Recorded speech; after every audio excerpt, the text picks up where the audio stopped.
I'm not very good at speeches, and I forgot to put on my suit because I had to run this morning. Uh, Ugandans will laugh because I don't have a suit. I don't have I don't have a single suit in my life now. First, I want to thank the Uganda High Commission in in Kenya for a good job well done. And why I'm saying this is because last year we had 250 Kenyans who came to run the Taskalati Rwenzori Marathon. Already now we have 525 Kenyans who have registered to come for the Taskalati Rwenzori Marathon. And while we worked on our own as a team, of course we could not jump as fast as we have jumped this year. And with the help of the consulate in Mombasa, with the help of the High Commission in Nairobi and Uganda Airlines, we can clearly see where the future is going. And this is very close to me. Why? For Kenya, every single year I come to run the Nairobi Standard Chartered Bank Marathon. And you always, if you're seeing the last few years, we've had a tent where we provide breakfast for Ugandan runners who are always about 250 of them every time we come. Now, of course, we have two races, the City Marathon, Nairobi City Marathon as well. Ugandans are coming. But in terms of tourism, Kenya's number one source market is the US with 306,000 tourists. Your second largest market as Kenya in the world is actually Uganda. Last year, you had 225,000 Ugandans that came to Kenya as tourists. And all in my head, what can we do to change this? Because the average spend by a Ugandan coming to Kenya, mainly Mombasa, and of course they come to Nairobi, go to the Masai Mara of this world. It's only a good spirit that Kenyans actually revenge and come to Uganda. But I also believe that we had not given you good reasons to actually come to Uganda. Now that you're reading Lily's book, you're going to have even better reasons to actually come to Uganda. Now, that is very special for us. But of course, running cannot happen without running clubs. And I can see the chairman of Swaras there. We've met on a number of runs, Honorable. How do I pronounce it right? K-I. I know it's K-I-A-I. Kiai, you know. And I'm sure there are other many clubs that have been well represented here. This morning, of course, I ran with my pace setter, Stephen. We did just below 15 kilometers at 1 hour 31 minutes, which was good. I think if we had done 21, we would have probably hit about 2 hours. The last time I ran Nairobi Marathon, I did 2 hours 38 minutes. The next year I came, I did 2 hours 28 minutes. The next year I came, I did 2 hours 18 minutes. The next time I came, I did 2 hours 8 minutes. So this year I want to run 2 hours 58 minutes for 21 kilometers. That's my dream, you know. 1 hour 58 minutes. Yeah. I'm reducing 10 every other year, every other run. So really want to thank you guys for making sure. Keno, thank you for coming around.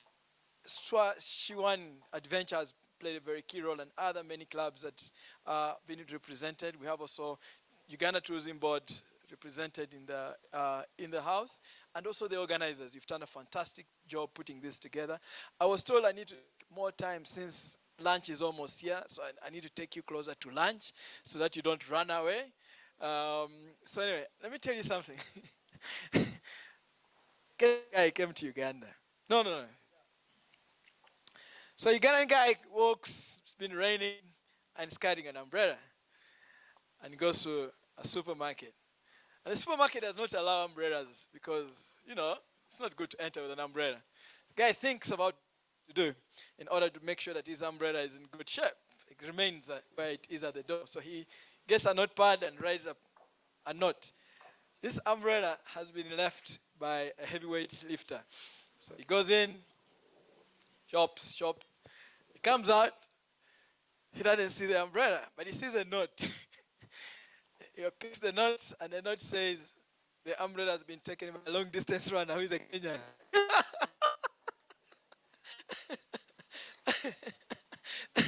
So that is Kenya's being fast. If it's something you can't find the guy said, "All right, peace."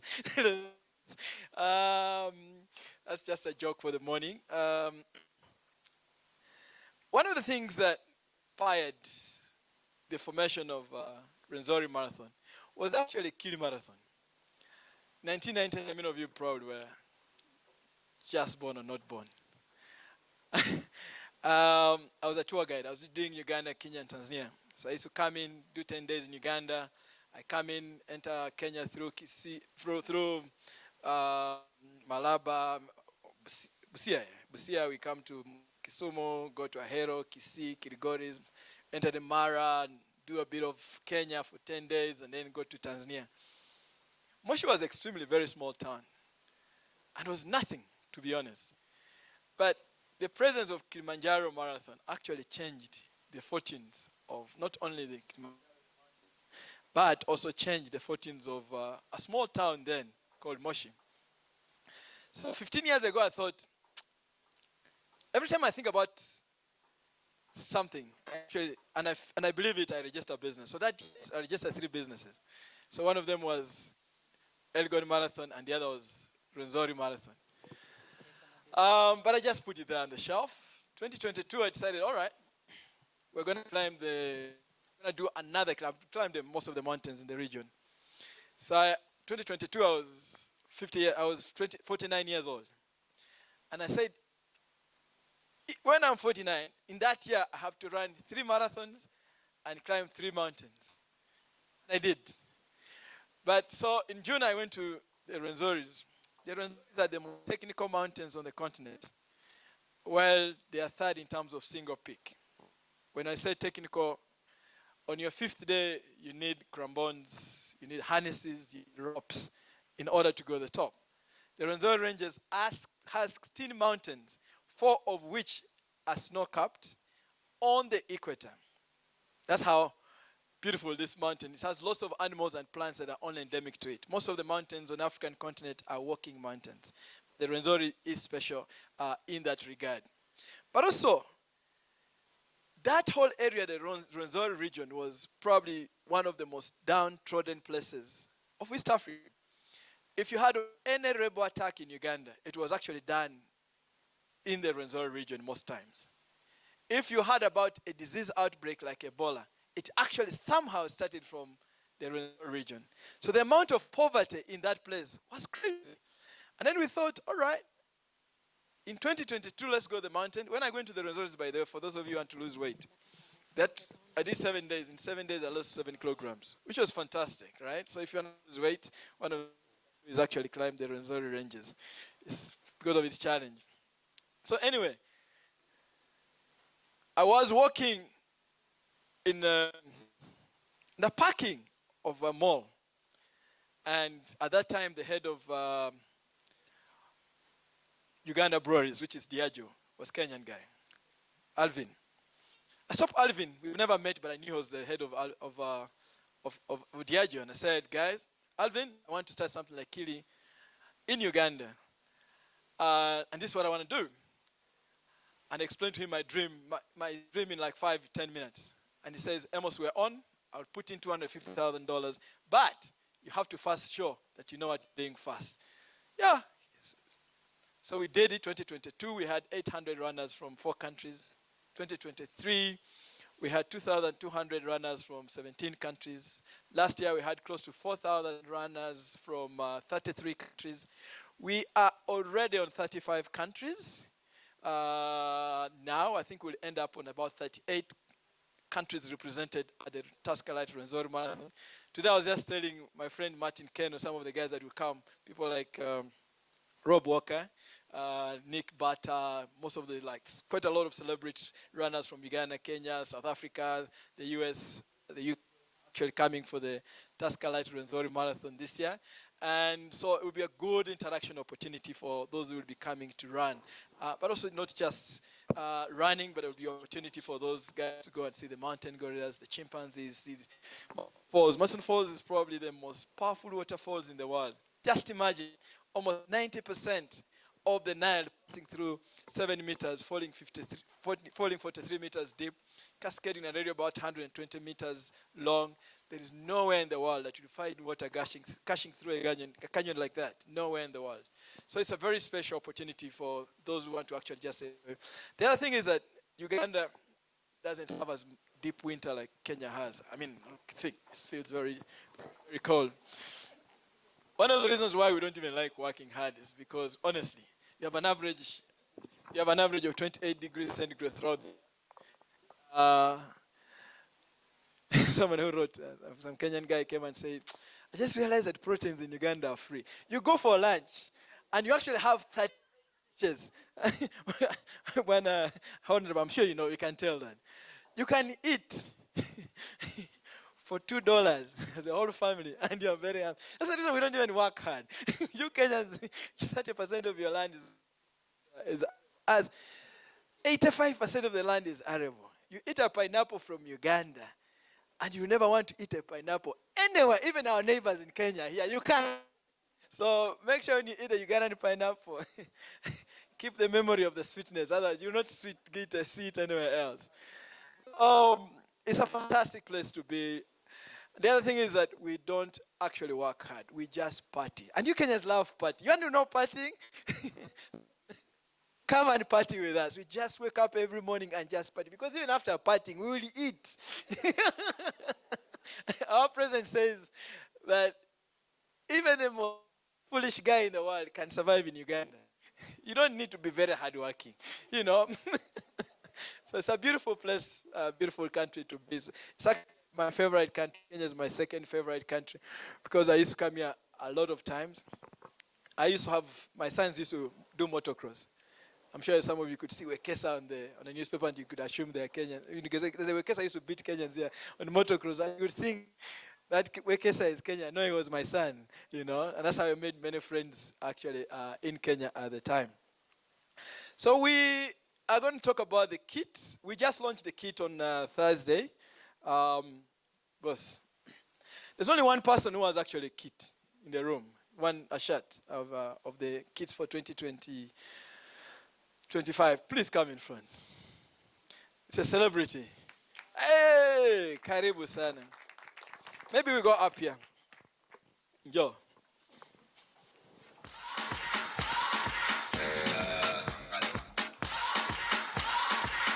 The major part of the kit has got, of course, the t-shirt. If you look at this t-shirt, it has contours. It's the contours of the mountain itself, the Rwenzoris. This also represents the snow, on the back here.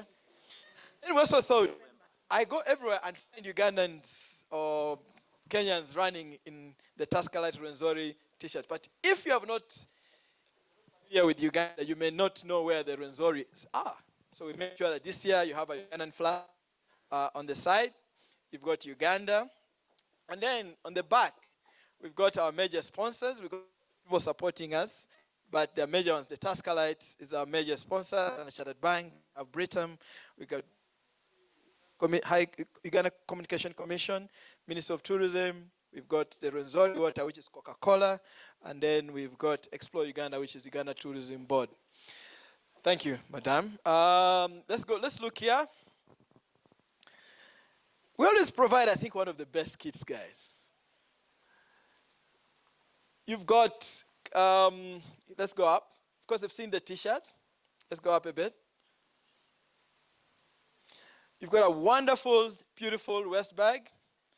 Then you've got, how do they call it? The one that you put your kit in. And we don't promise Kenyan weather, good one, like this morning. Kasese is generally a very hot place. So we created the caps in the stuff. But you're going to love the medals.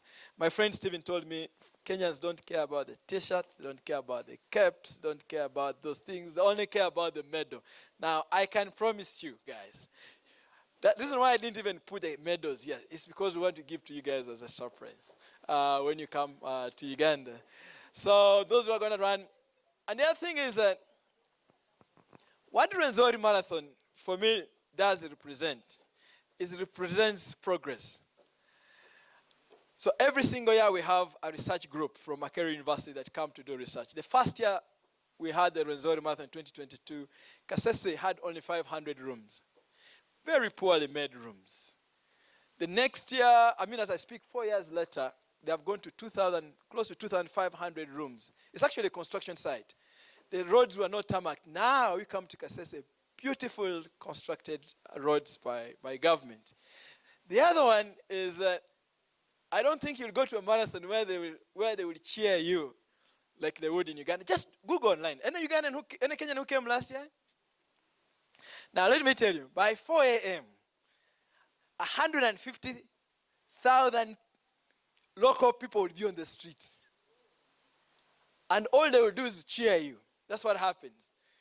That's how wonderful this marathon is. And there are two brothers. There's a twin, brothers who are twins in Dubai. They came to run the Tascalit Rwenzori Marathon. This year, we were interviewed after Dubai Marathon, what their best marathon actually was. They actually said Rwenzori Tascalit Marathon. I asked them why. They said it's because of the people of Kasese. They run, the amount of cheering that they actually have. So it is a beautiful thing that you don't want to miss out. I want to say that the amount of economic opportunities that those guys have had, the first year, about 9 billion Ugandan shillings, which is about $2.5 million was spent in that economy. The next year, it went to about $3.5 million. Last year, the amount of money that remained in that economy was about $7 million. You can imagine in an economy that was so depressed, but it's now very vibrant. I can tell you that everything that is happening in Kasese is now becoming a national or international sensation. You have seen the father and the son who dance? They also come from Kasese, and they will be there that night. So we're going to have Eddie Kenzo also, for those of you who love dancing. I tell you that Kenyans and Ugandans, you love dancing. You're going to have fun that day. So it's very important for us to encourage. As a person, I believe that bringing people and getting people out of poverty is an important thing, because I was born in extreme poverty. I grew up in a children's home, an equivalent of Kabete Salvation Army in Toro. We had a children's home in Toro. So I grew up in a children's home. I understand what poverty is all about. And making people get out of poverty is one of my dreams as a person, because I also worked hard to get out of it. Asante sana, everybody. All right.